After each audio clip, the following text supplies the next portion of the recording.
бетанаффус бо Зарнигори Рустам.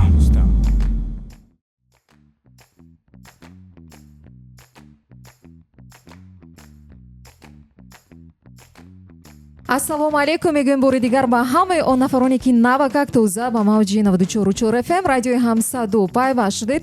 Бозам ин лаҳза бо шумо ман Зарнигори Рустам ва хотиррасон мекунем ки соати дуюми барномаи бетанаффус айни замон доир гардида истодааст дар доираи лоиҳаи касбигардонии хизматрасониҳои иҷтимоӣ, равонӣ ва ҳуқуқӣ ба маҳкумшудагон, собиқ маҳкумшудагон ва шахсони бесарпаноҳ дар Тоҷикистон амалӣ мегардад. Соати дуюми барномаи бетанаффус. Лоиҳа аз ҷониби Вазорати корҳои хориҷӣ Олмон ва Сафорати Олмон дар Тоҷикистон маблағгузорӣ шуда тавассути филиали Ассотсиатсияи Каритас Олмон дар Тоҷикистон дар ҳамкорӣ бо ташкилотҳои ҷамъияти равоншиносон, машваратчиён ва равондармонҳои Ҷумҳурии Тоҷикистон, Ташаббуси ҳуқуқӣ ва Каритас Тоҷикистон татбиқ мегардад. Айни замон меҳмонон дар ин ҷо ҳозир мебошанд. Ман албатта онҳоро барои шумо шунавандагони арҷманд муаррифӣ месозам. Расулов Сайфиддин Худоевич, номзади кафедраи психологияи Донишгоҳи Миллии Тоҷикистон, аъзои ташкилоти ҷамъияти равоншиносон, машваратчиён ва равондармонҳои Ҷумҳурии Тоҷикистон. Хушомадед. Инак дар доираи лоиҳаи мазкур кадом корҳо ба нақша гирифта шуданд? рӯз бахайр бошад шунавандагони гиромӣ. воқеан чилин ҷозӣ кор шуд феълан дар ҷумҳурии Тоҷикистон лоиҳаи касбигардонии хизматрасониҳои иҷтимоӣ, равонӣ ва ҳуқуқӣ ба маҳкумшудагон, собиқ маҳкумшудагон ва шахсони бесарпаноҳ дар ҷумҳурии Тоҷикистон амалӣ шуда истодааст ва ин лоиҳа пеш аз ҳама равона шудааст ба амалигардонии стратегияи ислоҳоти иҷрои ҷазои ҷиноятӣ дар ҷумҳурии Тоҷикистон барои давраи то соли 2030 ки бо қарори ҳукумати ҷумҳурии Тоҷикистон аз 25 июни соли 2020 таҳти рақами 385 тасдиқ гардидааст. Ва лозим ба ёдоварӣ аст ки воқеан имрӯз дарк шудааст ки низоми иҷрои ҷазои ҷиноятӣ дар ҷумҳурии Тоҷикистон ба як ислоҳоти ҷиддӣ ниёз дорад ва стратегияи болозикаш ки қабул шудааст дар маҷмӯъ тамоми ҷанбаҳои фаъолияти низоми иҷрои ҷазои ҷиноятиро дар самти бозмутобиқнамоӣ, офиятбахшӣ ва реинтегратсияи маҳкумшудагон дар бар мегирад.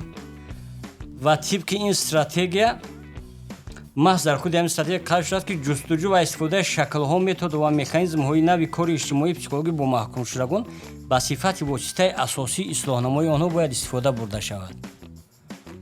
Ва ҷамъияти психолог, равоншиносон, машваратчиён ва равондармонҳои Ҷумҳурии Тоҷикистон бевосита дар самт дар татбиқи ҷанбаҳои равонии лоиҳаи мазкур муваззаф аст ва дар шарикӣ бо дигар шарикон аз ҷумла Сароясати иҷрои ҷазои ҷиноятӣ, ташкилоти ҷамъиятӣ, Ташаббуси ҳуқуқӣ ва дигар субъектҳое ки ба масъалаи реинтегратсияи маҳкумшудагон сару кор доранд, лоиҳаи мазкурро амалӣ менамоянд. мавриди қайд аст ки феълан дар доираи мазкур яке аз чизҳое ки бисёр таваҷҷӯҳ карда мешавад он аст ки мутаассифона хеле мушоҳидон нишон медиҳанд ҳарчанд низоми иҷрои ҷазои ҷиноятӣ тамоми қувваро ба харҷ медиҳад барои ислоҳ кардани нафароне ки ҷиноят содир карданд, вале мутаассифона ҳамон такрор ҷиноятсодиркунӣ омораш коҳиш наёфт. ҳарчанд он қадар бисёр набошад, ба ҳар ҳол коҳиш наёфта истодааст. ва имрӯз маҳз ба ҳамин масъала таваҷҷӯҳ карда мешавад чӣ бояд кард ки нафароне ки адои ҷазо карданд боз аз нав даст ба ҷиноят назананд. Пас саволи матраҳ ин аст ки хуб таҳлилҳо нишон медиҳанд худи низоми иҷрои ҷазои ҷиноятӣ дар ҳамин самт танҳо аст. яъне мутаассифона бисёр ниҳодҳои чӣ муассисаҳои давлатӣ, чӣ ниҳодҳои иҷтимоии ҷомеаи шаҳрвандӣ ки бояд дар ҳамин самт ҳамкор ё ки бевосита шарик бошанд дар ба низоми адои ҷазои ҷиноятӣ худро канор мегиранд. ин масъулиятро танҳо ба дӯши ҳамин низом мепартоянд ва дар натиҷа кор самара наметиҳад. ва бо дарки ҳамин чиз мо имрӯз як ҳуҷҷати таҳия кардем бо номи тартиби амалиёти стандартии механизми ҳамкориҳои низоми адои ҷазои ҷиноятӣ бо дигар ниҳодҳо чӣ давлатӣ ва чӣ ғайридавлатӣ дар самти бозмутобиқнамоӣ, офиятбахшӣ ва реинтегратсия, яъне аз нав ба ҷомеа ворид кардани маҳкумшудагон ва собиқ маҳкумшудагон. ва ҳуҷҷати мазкур бевосита ана ҳамин ҳамкориҳои ҳама он сохтор субъектҳоеро ки гӯем бояд дар самти аз нав ба ҷомеа ворид кардани маҳкумшудагон иштирок кунанд, қадам ба қадам фаъолият ҳар як аз онҳоро танзим мекунад. хуб, дар доираи ҳадафи аниқтараш асосии амалисозии корҳои психологиро чӣ ташкил медиҳад? гӯ воқеан чӣ хеле қайд кардем, ҷамъияти психолог равоншиносон, ҷамъияти равоншиносон ва шаҳрчиён ва равондоронҳои ҷумҳурии Тоҷикистон бевосита ба ҷанбаҳои равонии ҳамин лоиҳаи боло зикр сару кор дорад ва ҳадаф пеш аз ҳама чи аст? Ҳадаф пеш аз ҳама ин пешгирии намудани такрорсодирнамоии ҷиноятҳо тавассути пешниҳод кардани дастгирии маҷмӯавӣ дар самти реинтегратсияи муваффақи маҳкумшудагон баъд аз адои ҷазо. Яъне бубинед дастгирии маҷмӯавӣ. Инҷа бояд дастгирӣ бошад ки танҳо бо як самти кори психологӣ ё ки самти кори ки бояд маҳдуд нашад. Яъне инҷа як дастгирии маҷмӯавӣ ки тамоми он ниҳодҳое ки сару кор доранд ба шахсиятсозӣ аз қабили соҳаи маориф, соҳаи тандурустӣ, мақомоти ҳифзи ҳуқуқ, дастгирии дастаҷамъӣ. бале, як дастгирии дастаҷамъона бояд бошад, то ин ки ҳамун як раванди аз нав ворид кардани собиқ маҳкумшуда баъд аз адои ҷазо дуруст сурат гирад. дуруст сурат гирад. ва дуюм, ин муайян кардани марҳиланокии мантиқии раванди кӯмаки иҷтимоии психологӣ ба собиқ маҳкумшудагон. Яъне муайян карда шуд ки ҳамин кӯмаки психологӣ ба маҳкумшудагон аз кай шурӯъ мешавад, вазина ба зина чӣ гуна сурат мегирад ва ниҳоят ҳадафи асосӣ ё мароми асосии ҳамин кӯмак аз чӣ иборат аст. барои ҳадафнок ва самарабахш будани корҳо дар самти боз мутобиқнамоӣ ва реинтегратсияи собиқ маҳкумшудагон роҳандозӣ кардани кадом чораҳо мусоидат мекунад бисёртар? саломат бошед. Воқеан бубинед, дар ин самт корҳо ба се гурӯҳ ҷудо кард. Якм пеш аз ҳама кор бо ҳайати кормандони муассисаҳои ислоҳӣ, яъне бо кормандони худи низоми адои ҷазои ҷиноятӣ. пеш аз ҳама бо кадом мақсад? Якум мусаллаҳ кардани онҳо бо дониш, маҳорат ва малакаҳои психологӣ дар ду самт. Самти якум яъне бевосита ба роҳ мондани худи кори онҳо, пешгирӣ кардани афсурдагии касбии онҳо, баланд бардоштани самаранокии фаъолияташон ва самти дуюм дар самти аз худ кардани маҳорати малакаи кор бо маҳкумшудагон, муоширати дуруст бо маҳкумшудагон, яъне истифодаи он техникаҳои психологӣ, он усулҳои психологие ки барои муносибати дуруст ва муносибати созгор бо маҳкумшудагон кӯмак мекунанд. ва самти дуюме ки дар ин самт кор баромада мешавад, кор бевосита бо худи маҳкумшудагон дар масоили ислоҳӣ бо мақсади гӯем тағйир додани арзишҳои ҳаётии онҳо, бо мақсади агар ки дар марҳилаи охири адои ҷазо бошад, бо мақсади омода кардани онҳо барои ҳаёт дар озодӣ, дар марҳилаҳои аввали адои ҷазо бошад, бо мақсади кӯмак кардан ба онҳо барои мутобиқ шудан ба шароити адои ҷазо. ва самти сеюме ки маҳз амин ҳадафнокии корро инъикос мекунад, ин кор бевосита бо дигар ниҳодҳои иҷтимоӣ ҳаст ки дар ин самт бояд шарик бошанд, аз қабили хуб соҳаи тандурустӣ, соҳаи ҳифзи иҷтимоӣ, соҳаи шуғли аҳолӣ, ташкилотҳои ҷамъиятӣ, худи ҷомеаи шаҳрандӣ ва ғайра. яъне дар ҳама самт бо ҳамдигар ҳамкорӣ зич дошта бошанд. бале, албатта мегӯянд ки агар ёр аҳл бошад, кор саҳл бошад, аз як даст карсак намебарояд. Агар тамоми ниҳодҳои ҷамъиятӣ масъулиятро ба дӯш гиранд, гоҳ ман боварӣ дорам ки ҳамин раванди ба ҷомеа аз нав ворид кардани нафаре ки адои ҷазо кардааст осонтар мешавад ва ин имконият метиҳад ки онҳо чӣ мегӯям бартарияти ҳаёти солимро дарк кунанд ва эҳсос кунанд ҳамин ки ҳаёт дар озодӣ беҳтар аз ҳаёт дар зиндон аст ва роҳи дурустро пеша гиранд. Яъне як арзишҳои худро ба арзишҳои умумӣ иҷтимоӣ, ба арзишҳои иҷтимоӣ мутобиқ кунанд, ба арзишҳои умумии инсонӣ мутобиқ кунанд ва ин имконият медиҳад ки вақте ки онҳо масалан оиларо ҳамчун арзиш шинохтанд, вақте онҳо ҳаёти инсонро ҳамчун арзиш шинохтанд, вақте онҳо муносибатҳои солими иҷтимоиро ҳамчун арзиш дарк карданд, он гоҳ албатта онҳо аз он арзишҳои таҳфифёфтае ки дар онҳо вуҷуд доранд, аз онҳо даст хоҳанд кашид ва образи ҳаёти солим дар шуури онҳо ҳамчун як образи идеалӣ ҷилвагар хоҳад шуд. яъне беҳбудиҳо ҳаст дар ин самт вақте ки корбарӣ шуда истодааст? бале, аллакай чорабиниҳое ки гузашта истоданд, масалан худаш ҳамин ҳафтаи гузашта дар осоишгоҳи саро бивоқеъ дар хоҷавоби гарм бо 56 нафар кормандони масоили ислоҳӣ чорабиниҳои маърифатӣ фароғатӣ гузарондаш ки ҳадаф аз он пеш аз ин пешгирӣ кардани афсурдагии касбӣ ё худ афсурдагии мисали дар кормандони низом мебошад. و نتیجه‌گیری یا خود ارزیابی نتیجه‌های چورابینی نشان داد که واقعا هم خیلی هدفرس این چورابینی ها. یعنی که نتیجه نظرس رو به میون آورده ایستاده است. بله. خب تشکر زیاد میگویم با واقعا با رسولов سیفالدین خدویویچ که عین زمان در برنامه اشتراک دارند برای جواب مفصل. عزیزان دل، برنامه ادامه دارد در دایره دستگیری لایحه مذکور، لایحه کسبی گردانی خدمت رسانی های اجتماعی، روانی و حقوقی و محکوم شدگان، سابق محکوم شدگان و شخصان بی سرپناه در تاجیکستان. ما پس از شنیدن ترانه برمیگردیم. صحبت ما با متخصصان دیگر نیز ادامه دارد. رسو تا ساعت 13 پیگیر موج 94.4 FM رادیوی همصدا باشید و مستقیما صحبت ما رو با متخصصان ساحه بشنوید. عزیزان بتنفس با زرنگاری رستم. عزیزان دل، بار دیگر با همه شما روز بخیر باشد. برنامه بتنفس امروز مخصوصا در دایره لایحه کسبی گردانی خدمت رسانی های اجتماعی، روانی و حقوقی و محکوم شدگان، سابق محکوم شدگان و شخصان بی سرپناه در تاجیکستان دوام دارد با اشتراک متخصصان ساحه. و عین زمان ما سخن رو می‌دهیم با علی جان و مطربه تشبث حقوقی. اصلا خوش آمدید به رادیو همصدا. خب در دایره لایحه تشکیلات جمعیتی تشبث حقوقی با کدام قشر جامعه کمک میرساند؟ کدام نمودی کمک های اجتماعی به این گروه جامعه دسترس میگردند؟ رحمتی کلان. باری دیگر سلامی خود رو به همه شنوندگان رادیو همصدا میرسانم و میخواستم با استفاده از فرصت مناسب به تشکیلات بین المللی کاریتاس آلمان جهت تشکیل نمودن امروز واخوری ما مینداری به اندازه خود رو رسانم و کمی باشد هم درباره تشکیلات خودم سخن میکنم. فوند جمعیتی تشبث حقوقی از سال 2014 تا این جانب در سمت حفظ حقوق‌های کودکان در قلمرو جمهوری تاجیکستان فعالیت نموده ایستاده است. تشکیلات ما اعضای گروه کاری در نزد وزارت عدلیه جمهوری تاجیکستان و وزارت تندرستی حفظ اجتماعی اهالی جمهوری تاجیکستان می باشد. وابسته با دو برنامه ملی کار میکنیم.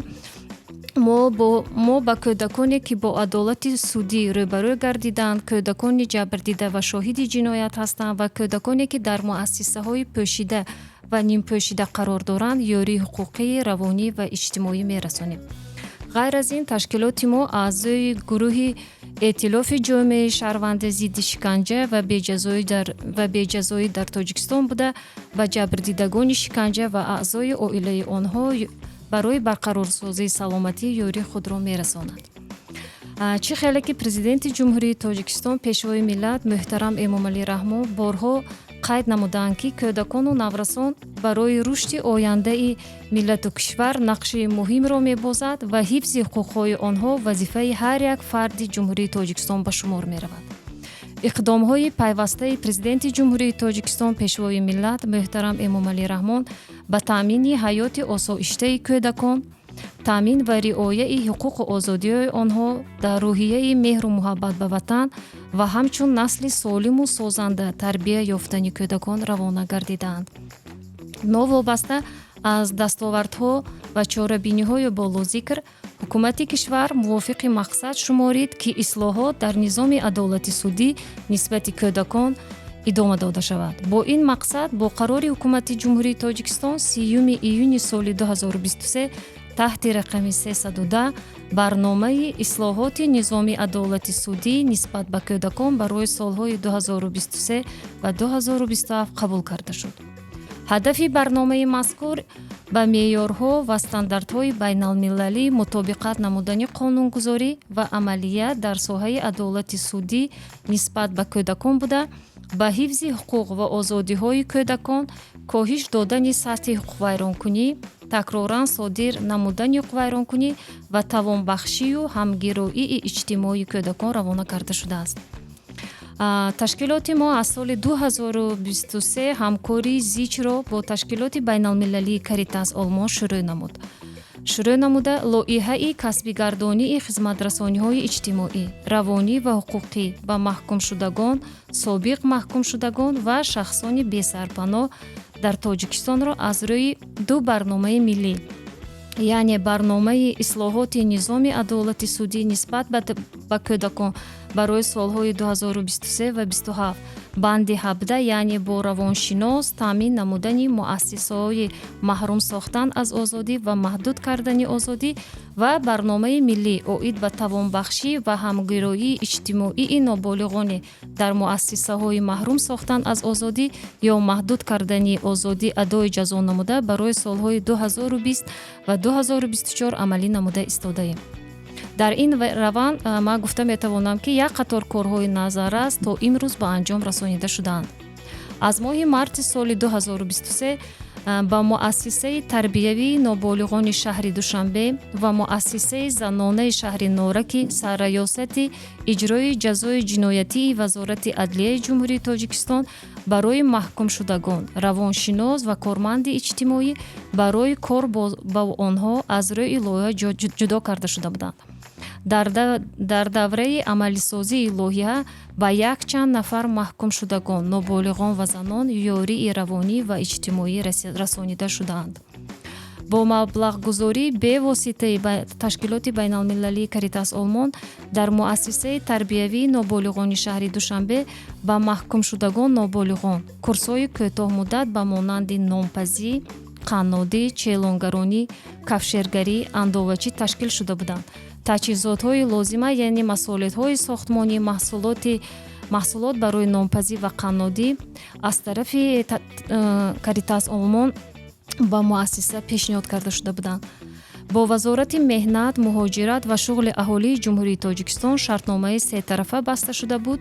баъди ба итмом расидани ин курсҳо ба ноболиғони ин муассиса сертификатҳо тақдим карда шуда буданд. ғайр аз ин боз курсҳои кӯтоҳмуддат дар муассисаи занонаи шаҳри Норак ба монанди курсҳои дӯзандагӣ, ороишгарӣ, ороиши дасту пой ташкил карда шуда буданд. онҳо низ пас аз хатми ин курсҳо ба онҳо ҳам низ сертификатҳо тақдим карда шуда буданд. айни ҳол ҳаминро гуфта метавонам ки мо бо лоиҳаи Каритас Олмон дар се муассиса, яъне айни ҳол дар мактаби махсуси ҷумҳуриявии шаҳри Душанбе, литсеи касби техникии махсуси шаҳри Душанбе ва қабулгоҳ таҳвилгоҳи ноболиғони Вазорати корҳои дохилии Ҷумҳурии Тоҷикистон ба кӯдакон ёрии равонӣ ва иҷтимоӣ расонида истодаем. айни ҳол мақсади лоиҳа ин мусоидат намудан ба давлат ҷиҳати амалисозии барномаи миллӣ ва расонидани кӯмаки равонию иҷтимоӣ ба ноболиғоне ки аз муассиса озод мегарданд ва такроран ҳуқуқвайронӣ содир накунанд ва ба ҷомеа ва оилаи худ баргарданд. ман фикр мекунам ки ин ҳамкории мо дар ин самт солҳои оянда боз идома меёбад.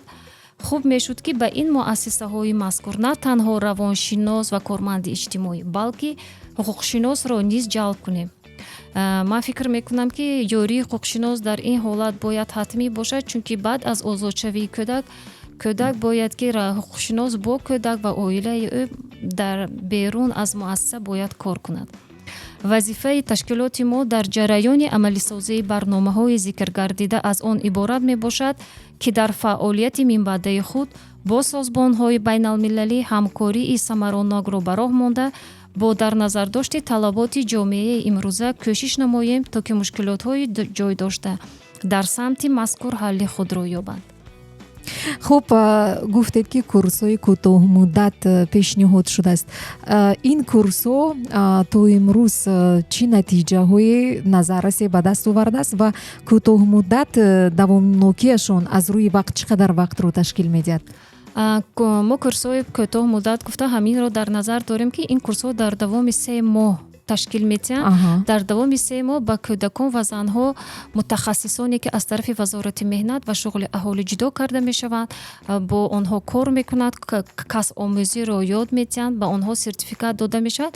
ман ҳаминро гуфта метавонам ки мо як чанд нафар кӯдакое дорем ки аз муассиса берун биромаданд, озод шуданд ва айни ҳол бо ҳамин сертификатҳое ки омӯзиш гузашта буданд, айни ҳол дар сохтмон, дар каширгарӣ ёки дар сантехникӣ айни ҳол фаъолияти худро идома дода истоданд. ман гуфта метавонам ки ин яке аз натиҷаи намоён. натиҷаҳои хуб метиҳад, чунки он шахсоне ки аз муассисаҳо биромаданд даст ба ҷиноят намезананд, лекин касби худро ёфта зиндагии худро ба пеш мебаранд. ба роҳи дуруст Ба роҳи ва дуруст. меҳнати ҳалол зиндагиашонро пеш мебаранд.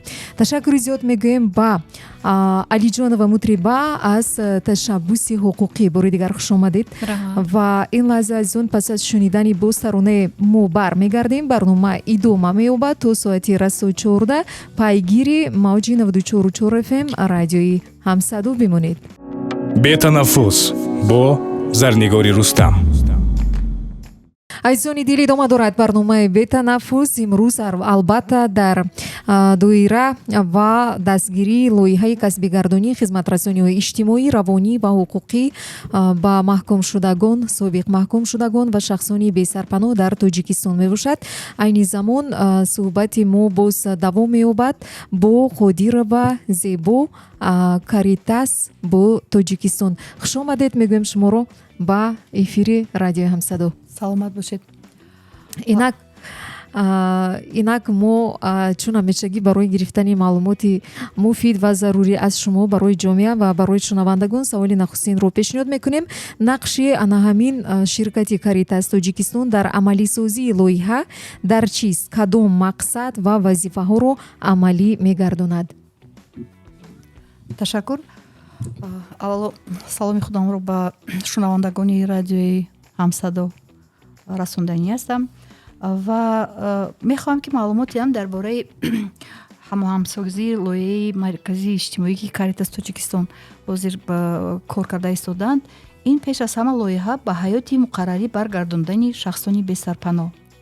мақсади лоиҳа ин аст ки мардуми оворагард дар Душанбе имкон дорад ки оварагардиро тарк карда ба зиндагии муқаррарӣ баргардад ва ҳадафи стратегӣ низ онро мегӯяд ки мардуми оворагард дар Душанбе бо хизматрасониҳои иҷтимоӣ ва реинтегратсионӣ дастрасӣ доранд. фоидагирандагони ин лоиҳа пеш аз ҳама он шахсоне ҳастанд ки ҷои истиқоматӣ надоранд ва бисёри онҳо собиқ маҳкумшудагон ҳастанд, дигаре қатъкунандагони ятимхонаҳо ва чоруме ин шахсоне ки шароити барои зист надоранд ва аз дигар ноҳияҳо ба шаҳри Душанбе барои кор ва шароити иқтисодии худашонро беҳтар кардан меоянд ва коре ки наёфтанд онҳо албатта бесарпаноҳ, беҷойгаҳ мешаванд ва дигаре он шахсоне ки масалан проблемаҳои оилавӣ доранд, дар ҳолати ногувории зиндагӣ, дар ҳолатҳои кризисӣ, бурҳонӣ,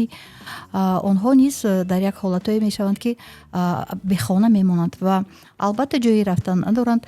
бисёр вақт ба як ҳолатҳои ногуворӣ дучор мешаванд ва оқибат мебинед ки онҳо масалан дар давраи коронавирус низ ҳамин ҳолатҳо шуда буд ки шахс омада хонаи худашро мефурӯшад, пулро равон мекунад ва худ дар ин карантин мемонад. дар ин муддат вай бехонаи дар вай он чизе ки дошт масалан фурӯхт, тамом кард ва ҳамчун як шахси нодаркор дар ҷамъият монд ва албатта вай аз зиқи даст ба маводҳои нӯшокии спиртиҳо дозад ва дар ҳолати мадҳушӣ вай бо як касе алоқа кард ва беморие гирифтор шуд ва боз мегӯем ки дар ин ҳолат вай худаш дар ҳолати ғамбеморӣ дигар баргашта намехост ва ин ҳолатҳо бисёр ҳастанд ва ман мехостам ки маълумоти умумӣ дар бораи лоиҳа диҳам. лоиҳаро Каритас Тоҷикистон бо кӯмаки молияи Каритас Олмон амалӣ мекунад.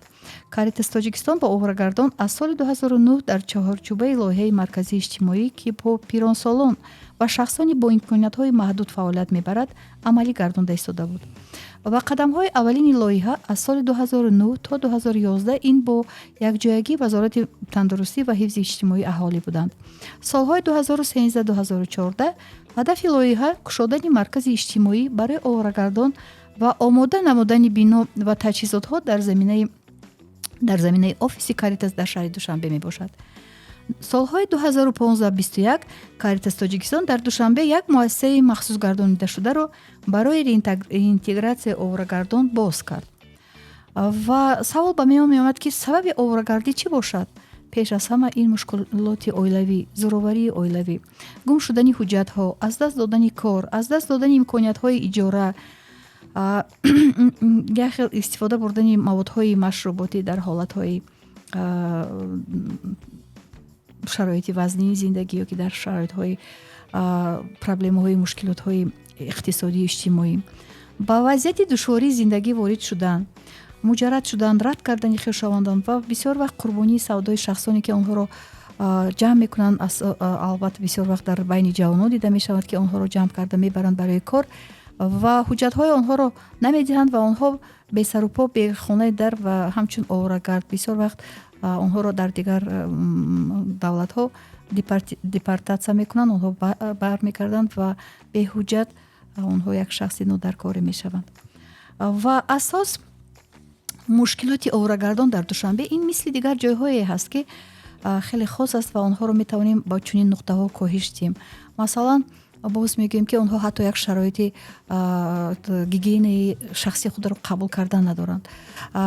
Як муошират кардан дар ҷои ҷамъиятӣ ё ки барои кор кофтан бо он ҳолату рафтору ҳолати ҷисмонии рӯҳии онҳо бад мешавад ва онҳо ҳатто боз мегӯям, ки шарм медоранд аз нигоҳи атрофиён, аз он бӯе, ки аллакай дар онҳо дар ҷойҳои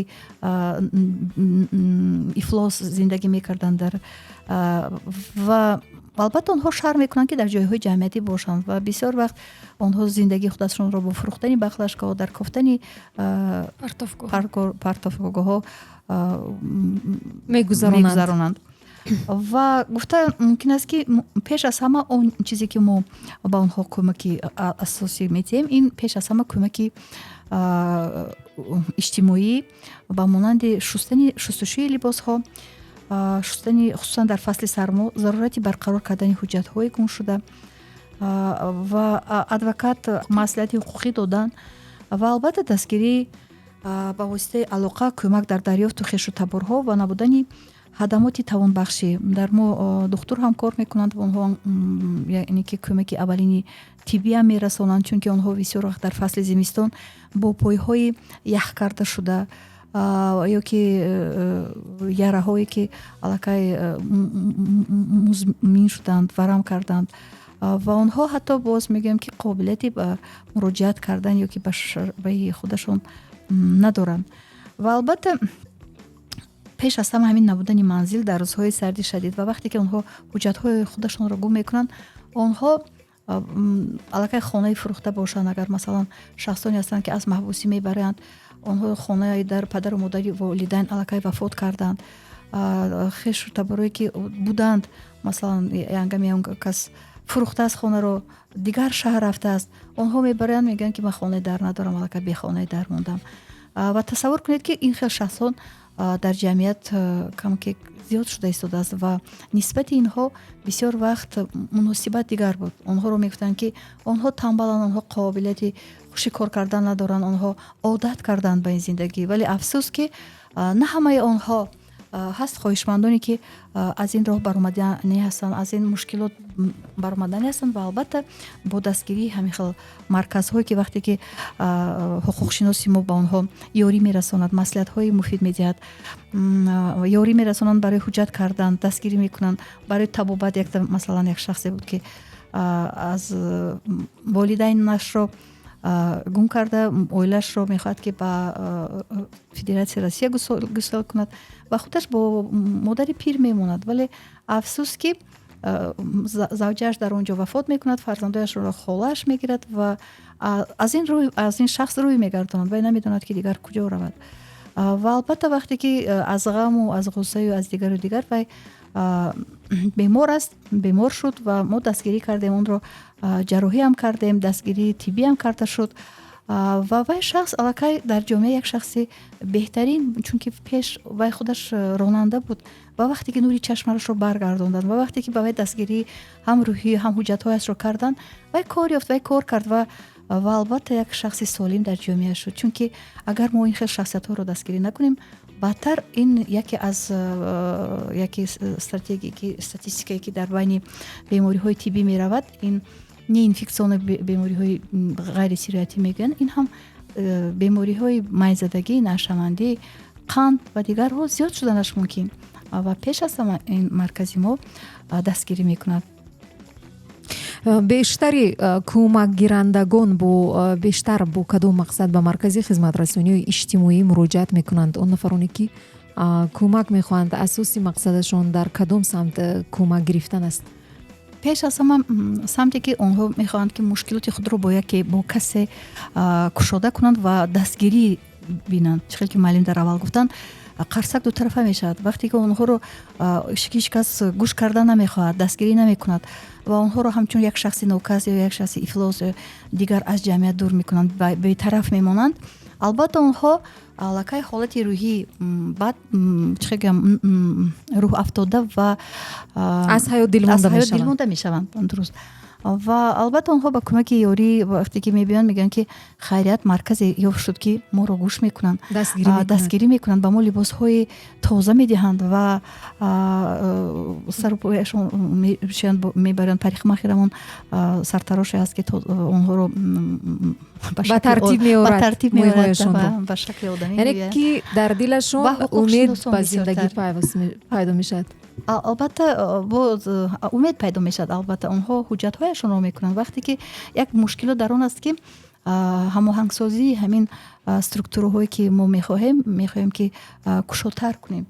Дастгирӣ агар аз тарафи ҳам вазорати тандурустӣ, ҳам вазорати маориф, ҳам вазорати меҳнат, ҳам хадамотҳои кормандони ҳуқуқ, сохторҳои гуногуни иҷтимоӣ агар дастгирӣ кунанд, албатта кор пеш меравад ва сафи ин хел шахсиятҳо иншоалло кам мешавад. хуб азизон, идома дорад суҳбати мустақими мо бо мутахассисони соҳаи иҷтимоӣ баҳри бартарӣ бахшидан ба ҳаёти нафароне ки имрӯз камбудиҳои муайян доранд ва мо идома медиҳем суҳбатро пас аз шунидани таронаи. Барои ҳамин ҳам дур нашавед, пайгири мавҷи 94.4 FM радиои ҳамсадо бошед. ин лаҳза барои шумо суруд аз Дилором Қурбонова. бошед азизон. бетанаффус бо Зарнигори Рустам. азизони дил, барномаи бетанаффус идома дорад. бори дигар хотир расон мешавем ки барномаи имрӯза, яъне соати дуюми барномаи бетанаффус бо дастгирии лоиҳаи касбигардонии хизматрасониҳои иҷтимоӣ, равонӣ ва ҳуқуқӣ ба маҳкумшудагон, собиқ маҳкумшудагон ва шахсони бесарпаноҳ дар Тоҷикистон амалӣ гардида истодааст. имрӯз чун шумо гӯш карда истодаед, мутахассисони соҳаҳои гуногун инҷо ибрози андеша доранд ва суҳбати мо бошад. айни замон бозам идома дорад бо Қодирова Зебо аз ширкати Каритас бо Тоҷикистон. Инак саволи ниҳоии мо барои шумо чунин аст ки кӯмакгирандагони асосии маркази хизматрасонии иҷтимоӣ киҳо ҳастанд ва кадом намуди кӯмакҳо дастрас карда мешавад ба онҳо? шахсоне ки ба мо муроҷиат мекунанд, ин пеш аз ҳама шахсоне ки бехонаи дар ҳастанд ва собиқ маҳкумшудагон, инчунин хаткунандагони интернетҳо ки бехонаи дар монданд ё ин ки аз маҳбас баромадаанд ва ҷои рафтан надоранд. Инчунин шахсони ятимон ва шахсоне ки дар шароити вазнини зиндагӣ афтидаанд, ҳолатҳои буҳронӣ ва ба кӯмаки равонию иҷтимоӣ муҳтоҷ ҳастанд. пеш аз ҳама он фаъолияте ки мо мекунем, пеш аз ҳама ин фаъолияти мо такрор мекунем ки кормандони иҷтимоӣ, ин пеш аз ҳама шустушии либосҳо, сару либос, истифода бурдани мутахассис, ҳамон сартарош, истифода бурдани ёрии тиббӣ, яъне ки гирифтани кӯмаки масалан додани доруҳо ё гузарондани ташхису равонанамоӣ ба дигар муассисаҳои тиббӣ ва иҷтимоӣ. пеш аз ҳама ҳамкорони мо дар ин сохтор мо бемориёни худро дар ҳолати дар зимистон масалан агар дар ҳолати матҳушӣ биёянд мо пеш аз ҳама бо маркази ҷумҳурияи клиникаи наркологӣ кор мекунем, фаъолият мебарем ва бемориёни худро ба ҳамон самт равона месозем то ин ки аз хӯрдани нӯшокиҳои спиртӣ даст кашанд ва каме ҳам бошанд дар оила қабул кунанд, чунки яке аз сабабҳои асосие ки аз оила пеш карда шудаанд ё ки баромада рафтанд, ин яке аз ҳамин даст задан ба маводҳои мухаддир аст. Ва дигараш масалан мо бисёр истифодабарандагони кӯмакамонро бисёр вақт бо шифохонаи шаҳрӣ, парастории ҳамшираи Шавкат раво мекунем, чунки дар ин ҳолат онҳо дар муддати то 1 моҳа нигоҳубӣ мекунанд. Вақте ки мо мебинем ки дар он аллакай бемориҳои сироятӣ доранд ё ки почашон масалан аз хунукӣ аллакай қобилияти кории худашро гум кардааст ё дигар намудҳое ки масалан дар вай ёрии кӯмаки тиббӣ лозим аст, мо равона мекунем. боз мо бисёр вақт ба марказҳои минтақавии хизмати иҷтимоӣ ва ба нафақахӯрон ва маъюбони шаҳри Душанбе раво мекунем. Барои чӣ? Барое ки дар он ҷоям онҳо қобилияти хӯрдани дастгирӣ карда мешаванд, ба онҳо хӯрокҳои гарм медиҳанд. Бисёр вақт дар марказҳои масалан динӣ Мати Тереза, церкви православный мо унҷоям равон мекунем, чунки дар онҷо ба онҳо хӯроки гарм дар як ҳафта 2 бор 3 бор дода мешавад ва онҳоям бо либос ва дороҳо медиҳанд. Бисёр вақт дар шароити агар бо оила банкрот шуда, банк аз хонаи даро кашида гирифта бошад, як ҳолати ҳамин ҳам буд, мо равона кардем ва онҳо кӯмакпулии 1 каратаи 2 каратаи дода шуд. Ин ҳам як дастгирӣ буд барои ин шахсе ки то ба ҳолати аз ҳамин ҳолати вазъияти вазнин баромаданаш. Дигараш мо мехостем ки пеш аз ҳама бо вазоратҳои тандурустӣ ва ҳифзи иҷтимоӣ конрамонро беҳтар кунем. Вазорати меҳнат, шуғли аҳолӣ мо равон мекунем. Он шахсоне ки аллакай аз ин ҳолат баромаданд ва мехоҳанд ки кор кунанд, мо бо тариқи мактуб хаттӣ муроҷиат мекунем ки то ин ки ин шахсиятҳоро дастгирӣ кунанд ва ба онҳо ҷои кор ёфта шавад. Ин хел шахсиятҳоям буд, онҳо кор ёфтанд, кор карданд ва алахусус аз ин ҳолати буҳронӣ баромаданд. хуб, умуман вақте ки гуфтед ёрӣ асосан тиббӣ, гигиенӣ, таъмини либос ва тартиб овардани муйсар ва ғайра аз ин, ширкати Каритас Олмон дар Тоҷикистон чӣ гуна як кӯмакҳои назарраси молиявӣ мерасонад? Чун шумо қайд намудед ки онҳо бештарашон муроҷиат мекунанд ки ҷои зист надоранд, манзил надоранд, барои иқомат ягон кӯмак ё дастгирии ширкат ҳаст? Умуман дар ҳақиқат мо ҳамкорӣ карда истодем. Мо мехоҳем ки барои он шахсоне ки аллакай дар кӯчаҳо, дар истгоҳҳо, дар таҳхонаҳо зиндагӣ мекунанд, ба онҳо кӯмак кунем. Ва бисёр беморихонаҳое ё ки корхонаҳое ҳастанд ки ба онҳо корманд дар кор масалан барои рӯбучин кардан, онҳо дар ҳамон субаи худашон доранд ҷои гарм шудан, ҷои истиқомат кардан ва яку як бора ҳам истиқомат мекунад ва ҳам кор мекунад. Ин хел ҳолатҳоям ин хел мо равон карда будем дусте касро ба беморхонаҳое ки ба корхонаҳое ки ҳамин хел шароитҳо доранд. Ва дигараш ба онҳоро бисёр вақт ба меҳмонхонаҳои 5-сомона 11-сомона мегӯянд худашон меёбанд ва ҳамон ҷо ҳам равон мекунем агар ки дошта бошанд.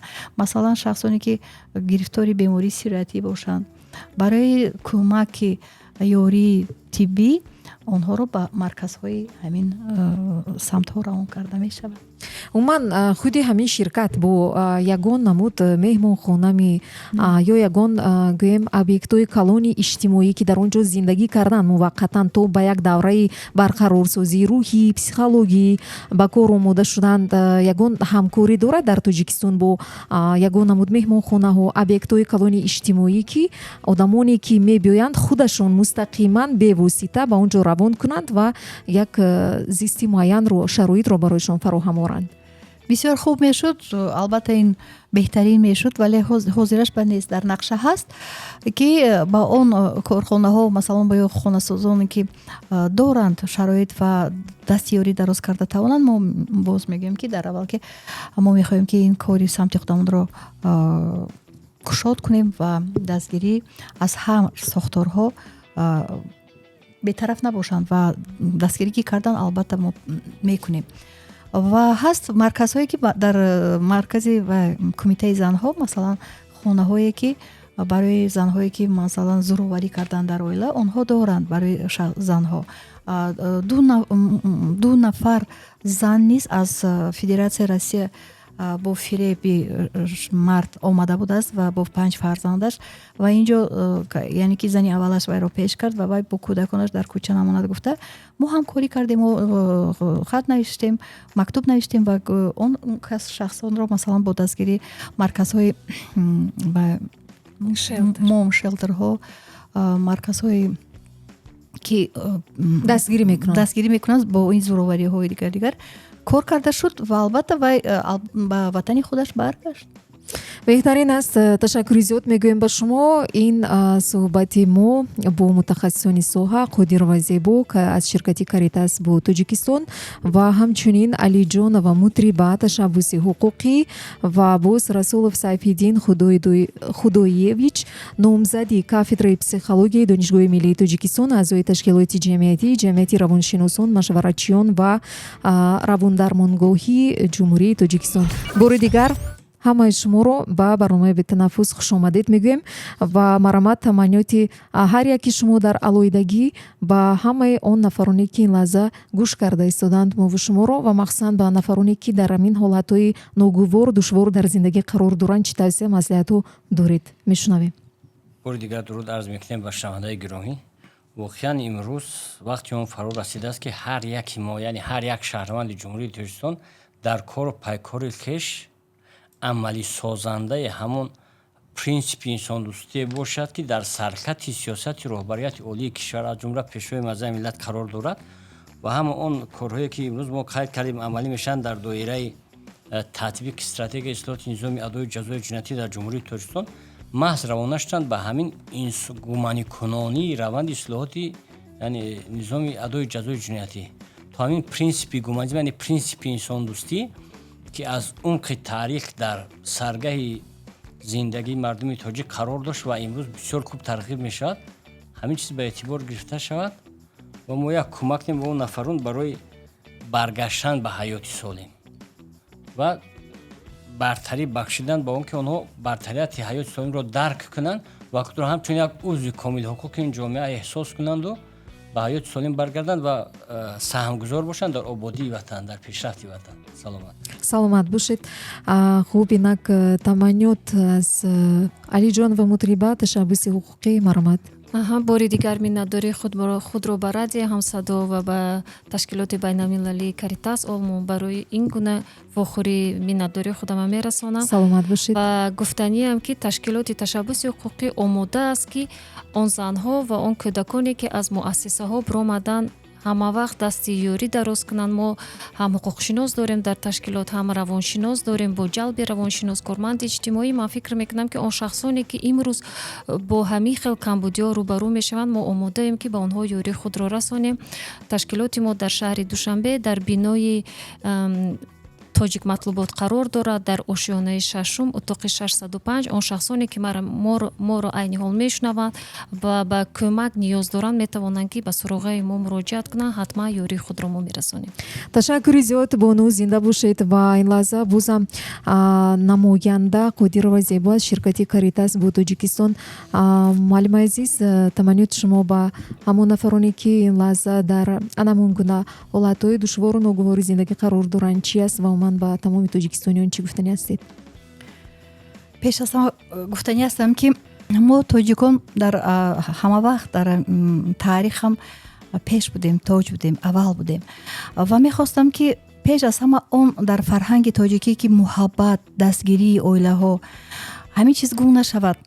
ва вақте ки дар ҳамин барномаҳо ки мо кор мекунем мебинем ва бо як сабабҳои ночизе ки шахс ба ҳолатҳои ногувор гирифтор мешавад, мехостам ки пеш аз ҳама ҳамин солимии рӯҳӣ дар оила, дар ҷамъият, баъдан дар ҷамъият, баъдан дигару дигар мешавад. Барои ҳамин мехостем ки дастгирӣ аз тарафи пеш аз ҳама оила ба он шахсоне ки масалан бисёр вақт ҳолати ногуворӣ меафтанд, дар ҳолатҳои рӯҳӣ ҳастанд, дар ҳамчун шахсият онҳо заиф ҳастанд, кушода нестанд, онҳо муошират карда наметавонанд дар ҷамъият, онҳо бисёр вақт дар ҳамин ҳолатҳои буҳронӣ меафтанд, чунки онҳо ҳамин як мушкилоти равонӣ доранд ва нақс мешуд ки пеш аз ҳама аз онҳо мо дур накунем, худро ба онҳо дасти кӯмак дароз кунем ва албатта бетараф набошем. ва маркази мо низ дар кӯчаи ҷавонон проезди 21 аст, Каритас Тоҷикистон ки бо дастгирии Каритас Олмон аст. ва албатта ба тариқи радиои Ҳамсадо ма гуфтанӣ ҳастам ки он шахсоне ки масалан аз либосҳои кӯҳнае ки масалан барои партофтан асту дигару дигар метавонанд ҳамчун дастгирӣ барои он шахсони бе хонаю дар ки ба онҳо он чизе ки ба онҳо лозим несту ба инҳо зарурат дорад, метавонед равон кунед ва дастгирӣ кунед. ин ҳам як кӯмаке аз тарафи шумо мешавад. бале, либосое ки яъне зиёдатӣ аст ва шунавандагони азиз шумо истифода намебаред. ба суроғае ки муаллима дар боло зикр намуданд, шумо метавонед ба он ҷо баред, то ки одамон албатта аз ин кӯмаки шумо ки барои вайҳо ин ҳаётан муҳим аст истифода баранд. хуб аст, зиндагӣ дар зиндагии инсонҳо ҳамеша бо ҳамдигар зиндаанд ва зиндагии ҳамдигарро сабук сохта метавонанд, танҳо худи инсонҳо. ман бори дигар меҳмонони азиз ҳамаи шуморо хушомадед мегӯям ба барномаи Бетанаффус. барои шумо дар оянда дар корҳо, мақсадҳои бузурге ки барои беҳбудӣ бахшидан ба ҷомеаи Тоҷикистон нигаронида ва равон карда шудааст, бароятон пеш аз ҳама сабру тоқат, матонат, иродат ва пешравии кор, дастовардҳои нави касбу кориро таманно дорам. ҳамеша дар хизмати мисли имрӯз халқ бошед, ватан бошед ва дар ободии ин кишвар саҳми шумо низ бигзор намоён бошад. хушомадед бори дигар. азизони дил, дар анамин ҷо фурсати барои барномаи Бетанаффус ҷудо карда шуда ба охир мерасад. мо ҳамагӣ танҳо то пагоҳ бо шумо хайру хуш мекунем. аз соати 12 то 14 ҳамешагӣ бо шумо ҳастем. мавҷи 94.4 FM радиои Ҳамсадо давоми ин муддат бо шумо будам ман Зарнигори Рустам. хайр азизони дил, ҳамеша бо мо дар амони худо бошед. Бетанаффус бо Зарнигори Рустам.